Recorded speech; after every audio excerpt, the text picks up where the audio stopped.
নমস্কার, দেখছেন talk to Bangla. আমি অভিষেক রয়েছে আপনাদের সাথে। এই মুহূর্তে যে খবর নিয়ে উপস্থিত হয়েছি, দেশের বিরোধী দলনেতা রাহুল গান্ধী তিনি আজকে আবার প্রেস কনফারেন্স করলেন। যে প্রেস কনফারেন্সের খবর আপনাদেরকে সকালেই দিয়েছি এবং সেই প্রেস কনফারেন্সে তিনি আবারও বিস্ফোরক কিছু মন্তব্য করলেন, বিস্ফোরক কিছু প্রমাণ দেখালেন এবং সেই প্রমাণ কিন্তু ইতিমধ্যেই একদম আঙ্গুল তুলেছে মুখ্য নির্বাচন কমিশনার জ্ঞানেশ কুমারের যে কার্যকলাপ তার দিকে। তার কারণ জ্ঞানেশ কুমার এই মুহূর্তে মুখ্য নির্বাচন কমিশনার হওয়ার পরবর্তীতে এই ধরনের ঘটনাগুলো যে ঘটছে সেগুলো কি তিনি জানেন না?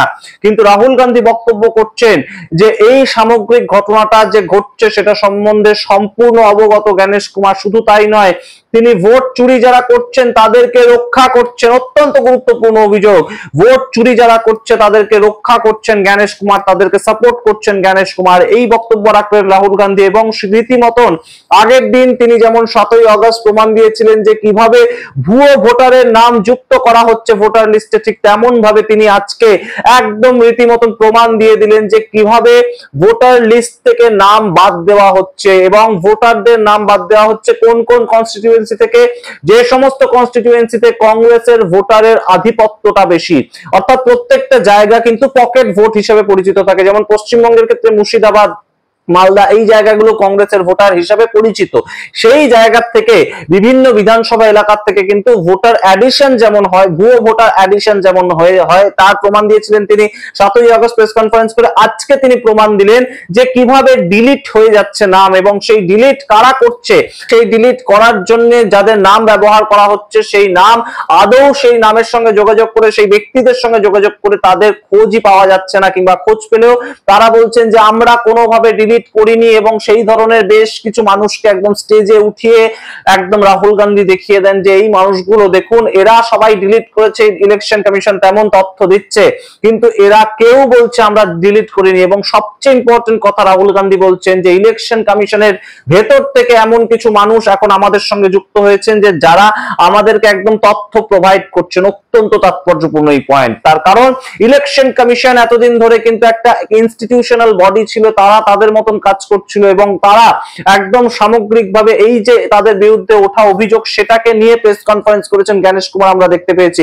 কিন্তু এই অভিযোগ এখন রাহুল গান্ধী বললেন যে আমাদেরকে যারা সাহায্য করছে, আমরা যে তথ্য পাচ্ছি সেটা ইলেকশন কমিশনের ভেতরে থাকা মানুষ আমাদেরকে সাহায্য করছেন। সুতরাং এই মুহূর্তে কিন্তু জ্ঞানেশ কুমার এবং নরেন্দ্র মোদী, অমিত শাহ কিংবা দেশের কেন্দ্রীয় সরকারের বেশ খানিকটা ভাবার সময় এসেছে যে ইলেকশন কমিশনের মধ্যে থেকে বিরোধী দলনেতাকে সাহায্য করছেন এমন আধিকারিক কারা রয়েছেন। সুতরাং এই মুহূর্তে অবশ্যই আপনারা আগে একটা ভিডিও দেখুন যে রাহুল গান্ধী ঠিক কি বলছেন ইলেকশন কমিশনের সম্বন্ধে, তারপর আসছে এই বিস্তারিত ব্যাখ্যায়। বিভিন্ন উদাহরণ তুলে ধরেছেন রাহুল গান্ধীর, সমস্তটা দেখাবো, শেষ পর্যন্ত দেখুন এই ভিডিও। দেখুন আগে রাহুল গান্ধী কি বললেন ছোট্ট ইলেকশন কমিশন সম্বন্ধে, তারপর আসছে এই বিস্তারিত ব্যাখ্যা। इंटरेस्टिंग बात आई है जो मैं आपको बताना चाहता हूं कि इलेक्शन कमीशन के अंदर से हमें मदद मिलनी शुरू हो गई है। मैं साफ बोल देता हूं, इलेक्शन कमीशन के अंदर से, पहले नहीं हो रहा था, अब इलेक्शन कमीशन के अंदर से इंफॉर्मेशन आ रही है, यह रुकेगा नहीं। আপনারা দেখলেন সেই রাহুল গান্ধী বলছেন যে ইলেকশন কমিশনের ভেতরের লোক সম্পূর্ণ তাদেরকে সাহায্য করছেন। আচ্ছা, এবার আসি আজকে রাহুল গান্ধী যে প্রমাণটা দিলেন সেই ক্ষেত্রে একদম তিনি বলছেন যে ভোট ডিলিট হচ্ছে যেভাবে, অর্থাৎ আপনি বা আমি যদি কারোর ভোট ডিলিট করতে যাই, অর্থাৎ কেউ আমাদের ফ্যামিলিতে মারা গিয়েছেন, চলে গিয়েছেন বা অন্য কোনো জায়গায় শিফট করে গিয়েছেন, তার ভোটটা হয়তো আপনাদের একদম বাড়ির ঠিকানায় একদম অ্যাড্রেস রয়েছে এখনো পর্যন্ত। এবার সেই ভোটটা আপনি ডিলিট করতে যাবেন, ইলেকশন কমিশনের যে অ্যাপ কিংবা ওয়েবসাইট সেখানে গিয়ে আপনাকে ডিলিটেশন যে ফর্মটা সেটাতে ফিল আপ করে তার পরবর্তীতে আপনার ফোন নাম্বারে ওটিপি আসবে। সেই ফোন নাম্বারে ওটিপির মাধ্যমে অর্থাৎ ওয়ান টাইম পাসওয়ার্ড সেটা আসবে এবং সেটা দেওয়ার পর, সেটা পুট করার পর সেই ফর্ম সাবমিট হওয়ার মাধ্যমে আপনার যে ব্যক্তি যার নাম আপনি ডিলিট করতে চাইছেন সেই পদ্ধতিতে সম্পূর্ণ অনলাইনে প্রক্রিয়াটা সম্পন্ন হয়। এবার এই যে সম্পন্ন হয় সামগ্রিক প্রক্রিয়াটা, একটা ফর্ম ফিল আপ করতে হয়, একটা মোবাইল নাম্বার দিতে হয়, একটা ক্যাপচা কোড থাকে সেটা দিতে হয়, সমস্তটা করে একটা ফর্ম ফিল আপ করতে যদি খুব স্পিডেও একজন মানুষ করেন তাহলে হলেও তার কিন্তু সময় লাগবে মাত্র 5 থেকে 7 মিনিট, কিন্তু সেই সময়টা লাগছে না। এবং লাগছে না বলতে একদম বিভিন্ন ক্ষেত্রে রাহুল গান্ধী দেখিয়ে দিয়েছেন যে ভোর 4টের সময় এক ব্যক্তি উঠলেন এবং তিনি একদম সরাসরি 36 সেকেন্ডের মধ্যে তার পরিবারের দুজন সদস্যের নাম ডিলিট করে শুয়ে পড়লেন। এই যে ঘটনাগুলো ঘটছে 36 সেকেন্ডের মধ্যে দুজন পরিবারের সদস্যের যে ফর্মটা ফিল আপ করা, সেটা কিভাবে সম্ভব? তার সঙ্গে রাহুল গান্ধী আরেকজন মহিলা গোদাবাই, তার নামে একদম 12 জন নাম কিন্তু তার নাম দিয়ে ডিলিট হয়েছে, অর্থাৎ তিনি 12 জন নাম তার ফ্যামিলি মেম্বার বা কারোর নাম তিনি ডিলিট করেছেন, সেরকম একটা তথ্য দেওয়া আছে ইলেকশন কমিশনের যে পোর্টাল সেখানে। কিন্তু এই গোদাবাইয়ের যখন ইন্টারভিউ করা হয়, সেই ইন্টারভিউটাও রাহুল গান্ধী দেখিয়ে দিয়েছেন। সেখানে গোদাবাই বলছে, আমি জানি না সামগ্রিকভাবে কিভাবে এই সামগ্রিক বিষয়টা হলো এবং অনলাইনে কাজ করার মতন আমি মানুষই নয়, সুতরাং এই কাজগুলো কিভাবে হচ্ছে, অর্থাৎ ফোন হ্যাক করা হচ্ছে, সফটওয়্যার দিয়ে আপনার ফোন নাম্বার হ্যাক করা হচ্ছে এবং সেই ফোন নাম্বারে ওটিপি আসার কথা, সেই ওটিপি আসছে না, কিন্তু আপনার ফোন নাম্বারটাকে কাজে লাগিয়ে সম্পূর্ণ বিষয়টা করছে কোন একটা সফটওয়্যার। এই কাজ কে করছে? রাহুল গান্ধী সেই প্রশ্ন তুলেছেন। এই কাজ সম্পূর্ণভাবে দেখার দায়িত্ব ছিল ইলেকশন কমিশনের। কেউ বা কারা কোনো একটা সফটওয়্যার কে একদম কাজে লাগিয়ে এক ব্যক্তি তার ফোনটাকে হ্যাক করে তার নাম্বারটা দিয়ে এবং তার নাম ব্যবহার করে একদম সরাসরি সেই ভোটার যে লিস্ট সেখান থেকে নাম ডিলিট করছেন, কিন্তু সেই ব্যক্তি জানতেই পারছেন না। যদি হঠাৎ করে ইলেকশন কমিশনের তরফ থেকে একটা ওটিপি আপনার ফোনে আসে, একটা মেসেজ আসে, তাহলে অন্তত আপনি অ্যাওয়্যার হতে পারবেন যে আপনার ফোনে একটা ওটিপি আসছে, তার মানে কেউ না কেউ আপনার মোবাইল নাম্বারটা কাজে লাগাচ্ছে। কিন্তু সেরকম ঘটনা ঘটছে না। ওটিপি আসছে কিন্তু আপনার মোবাইল নাম্বারে আসার জায়গায় একটা সফটওয়্যারের মাধ্যমে সেই ওটিপি সম্পূর্ণভাবে পুট হয়ে যাচ্ছে, যেমন মনে হচ্ছে আপনি সম্পূর্ণ বিষয়টা করছেন। এবং এই যে ভোট চুরির যে একদম সরাসরি অভিযোগটা রাহুল গান্ধী করছেন, রাহুল গান্ধী বলছেন যে ম্যাক্সিমাম যে জায়গাগুলোতে আমরা রীতিমতন আনন্দ বলে একটা জায়গা, সেখানে কর্ণাটকের এই জায়গাটাতে রীতিমতন 6018 জন মানুষের নাম এইভাবে ভোটার লিস্ট থেকে ডিলিট করে দেওয়া হয়েছে, যারা কিন্তু অবশ্যই কংগ্রেস অধ্যুষিত এলাকা থেকে ডিলিট করা হয়েছে। সুতরাং বুঝতেই পারছেন একদম কর্ণাটকের ভোটার লিস্ট নিয়ে আজকে নতুন একটা আঙ্গিক তুলে ধরলেন। আগের দিন তিনি ভুয়ো ভোটার কিভাবে ঢোকানো হচ্ছে সেটার একটা অভিযোগ তুলেছিলেন, আজকে তিনি একদম অভিযোগ তুললেন যে সরাসরি কিভাবে মানুষের নাম, অর্থাৎ যারা জেনুইন ভোটার হয়তো তাদের নাম কিভাবে বাদ চলে যাচ্ছে, অথচ কেউ সেই কাজটা করছেন না। একজন ব্যক্তিকে তো কারোর নাম বাদ দিতে হবে, সেই কাজটা তো কাউকে একটা করতে হবে, কিন্তু সেই কাজটা যারা করছেন না তাদের নাম ব্যবহার হচ্ছে, তাদের ফোন নাম্বার ব্যবহার হচ্ছে, তাদের বাড়ির অ্যাড্রেস ব্যবহার হচ্ছে, অথচ তারা কিচ্ছু জানতে পারছেন না।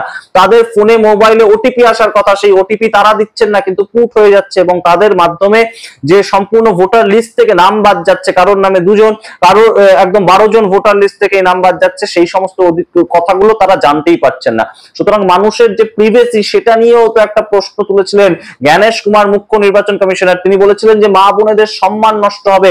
একদম সোশ্যাল যে মিডিয়া, সেখানে যদি আমরা সরাসরি সিসিটিভি ফুটেজটা দিয়ে দিই যে কে ভোট দিতে আসছেন, কে ভোট দিতে আসছেন না, সেই ফুটেজটা দিলে মা বোনেদের সম্মান হানি হবে। কিন্তু এই ক্ষেত্রে যদি মানুষের একদম রীতিমতন ফোন নাম্বার ইউজ করে একদম ভোটার লিস্ট থেকে নাম বাদ দিয়ে দেওয়া হয়, সেটা কি প্রিভেসিতে একদম আঘাত নয়? সেটা কার দেখার দায়িত্ব? এই প্রশ্ন তুলছেন রাহুল গান্ধী এবং তিনি অত্যন্ত গুরুত্বপূর্ণ একটা বক্তব্য রেখেছেন যে এই কাজটা তিনি যেটা করছেন, এই কাজটা তার নয়।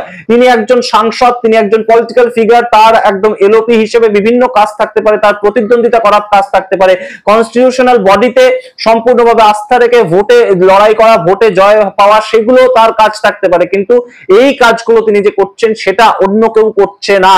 অর্থাৎ একদম এসআইটি স্পেশাল ইনভেস্টিগেটিং টিম থাকতো আগে বিভিন্ন জায়গায়, সেটা তারা কাজটা করছে না, তাদের সবাইকে একদম চুপ করিয়ে রাখা হয়েছে বা চুপ করে গেছে তারা, সেই জন্য রাহুল গান্ধীকে এই কাজটা করতে হচ্ছে। সুতরাং এই মুহূর্তে ইলেকশন কমিশন অফ ইন্ডিয়া তাদের কাছে সম্পূর্ণ বিষয়টা দেখার মতন একটা দাবি তুলেছেন রাহুল গান্ধী এবং অবশ্যই 7 দিন সময় তিনি বেঁধে দিয়েছেন। 7 দিন পরে তিনি একদম এই যে প্রেক্ষাপটগুলো তৈরি করলেন, তার পরবর্তীতে আরো বড় প্রমাণ নিয়ে হাজির হবেন এবং সেই প্রমাণ রেডি করছেন তিনি বলে দিয়েছেন সরাসরি ব্ল্যাক এন্ড হোয়াইট, একদম রেড হ্যান্ডেড ভাবে যদি তিনি দেখাতে না পারেন প্রমাণ দিয়ে যে সেই প্রমাণ একদম সঠিক প্রমাণ, তাহলে তিনি হাইড্রোজেন বোম যেটা ফাটাবেন বলেছেন সেটা ফাটাবেন না, অর্থাৎ আরো কিছুটা সময়ের পর ফাটাবেন। সুতরাং কোনোভাবেই তিনি অল্প তৈরি হয়ে একদম যে প্রকাশ্যে চলে আসা সেটা তিনি করবেন না। অর্থাৎ আজকের যে প্রেস কনফারেন্সটা ধরা যেতে পারে যে 7ই আগস্টের পরবর্তীতে আজকে 18ই সেপ্টেম্বর আরো একটা বড় ধামাকা দিলেন ছিলেন এবং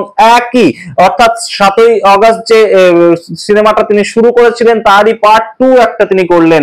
এর পরবর্তীতে সিকুয়াল কিংবা এর থেকেও বড় কোনো ধামাকা হয়তো পরবর্তী দিনে আমরা দেখতে পাবো, তেমনই একটা ইঙ্গিত দিলেন রাহুল গান্ধী। কিন্তু আজকের যে বক্তব্যগুলো তিনি রেখেছেন যে ইলেকশন কমিশনের ভেতরের লোক আমাদেরকে সাহায্য করছে, আমার এই কাজ করার কথা নয় যে কে ভোট ডিলিট করছে, কে ভোটে পার্টিসিপেট করছে, ভুয়ো ভোট কোথায় ঢুকছে, সেটা করার কথা কনস্টিটিউশনাল বডির, কিন্তু সেই কনস্টিটিউশনাল বডিগুলো কাজ করছে না বলে আমাকে এলওপি হিসেবেই কাজ করতে হচ্ছে।